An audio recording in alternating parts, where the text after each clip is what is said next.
సర్వవ్యాప్తమైన మహేశ్వరుడు చౌటుప్పల్లో శ్రీ పుణ్యలింగేశ్వరునిగా కొలువై నమ్మిన భక్తుల ఇష్టకామ్యాలు నెరవేర్చుతూ పుణ్యఫలాలు ప్రసాదిస్తున్నాడు. దిక్కులేని అభాగ్యుల కోసం వెలసిన శ్రీ పుణ్యలింగేశ్వర స్వామికి శాశ్వత ఆలయ నిర్మాణం జరుగుతుంది. ఈ పుణ్యప్రదేశానికి వస్తున్న భక్తులు అనాథుల సేవలో, ఆదిదేవుని సేవలో తరిస్తున్నారు. శివయ్య సేవలో తరించి అభాగ్యులకు అండగా నిలిచేందుకు హైదరాబాదు నుండి వచ్చిన రాజు వాసవీదేవి దంపతులు వారి సంతానం శ్రీ పుణ్యలింగేశ్వర స్వామి సేవలో పాల్గొన్నారు. ముందుగా వారి కుటుంబ సభ్యులందరి పేర్లపై గోత్రనామాలతో అర్చనలు జరిపించుకున్నారు.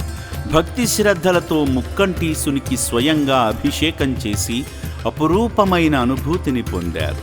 అగ్నిరాయతనం వేద ఆయతనవాన్ భవతి ఆపో వై అగ్నిరాయతనో ఆయతనవాన్ భవతి ఎం వేద యోపమాయతనం వేద ఆయతనవాన్ భవతి వాయుర్వా అపామాయతనో यो वायोरायतनं वेद आयतनवान् भवति आत्माविलेपनां समर्पयामि तस्मः कर्पूरनीराजनं कृत्वा.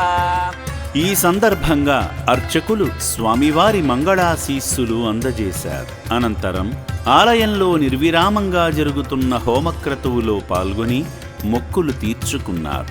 సేవా మార్గంలో భాగంగా రాజు వాసవీదేవి గారులు రక్షణాలయంలోని అభాగ్యుల మనుగడకు సాయం చేసి మానవత్వంలోనే దైవత్వం ఉందని చాటారు. ఉన్నంతలో శరణార్థులను ఆదుకున్న రాజుగారి కుటుంబాన్ని ఆ శివయ్య సదా రక్షించాలని శ్రీ పుణ్యలింగేశ్వర స్వామి పుణ్యక్షేత్రం కోరుకుంటుంది. చూడగానే ఫస్ట్ మన శివాలయం టెంపుల్ రాగానే రిసీవ్ చేసుకోవడం మంచి పద్ధతి. లోపలికి వెళ్ళి తీసుకెళ్ళి అర్చన చేపించి మమ్మల్ని ప్రేమతోని పిలిచి ఫస్ట్ చూపించి అంతా దేవాలయం ఇక్కడ ఉంది, ఇక్కడ చూడండి అది అని చెప్పి ఏమేమి నడుస్తుంది, ఇక్కడ బిల్డింగ్ అని అదే నడుస్తున్నది, ఇక్కడ వసతులు ఏంది అది అని అన్నీ చూపించారు.